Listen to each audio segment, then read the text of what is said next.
আমাদের সব বাঙালি ভাইদের সাথে দেখা হইলো। দেখেন ভাইরা কত বছর যাবো দেখেন এখানে 1.5 বছর হয়েছি। আমি 3 বছর।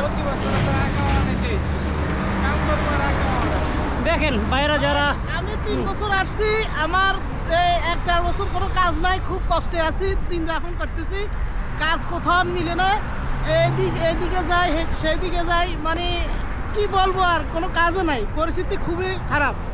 এই যে এই সংকটের মধ্য দিয়ে কিভাবে যে কি করব মাথায় ধরতেছে না।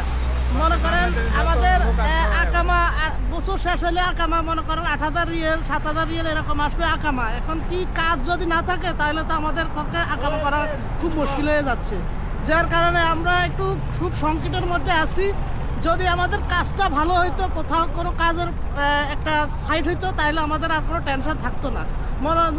নিজের ফ্যামিলিগত টেনশন, আকামার টেনশন, নিজের শারীরিক কোনো সমস্যা থাকতো না। এই মুশকিলের ভিতরে আছি ভাইয়া। এখন যে যেখান থেকে লাইভটা দেখতেছেন সবাই আমাদের জন্য দোয়া করবেন।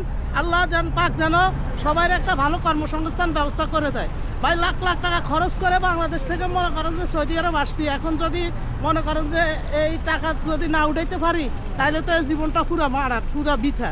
এখন যে পরিস্থিতি, কোথাও কারো কাজ নাই, অস্ত হাইলের ভিতরে কাজ নাই, তো এইটাই। সালাম আলাইকুম।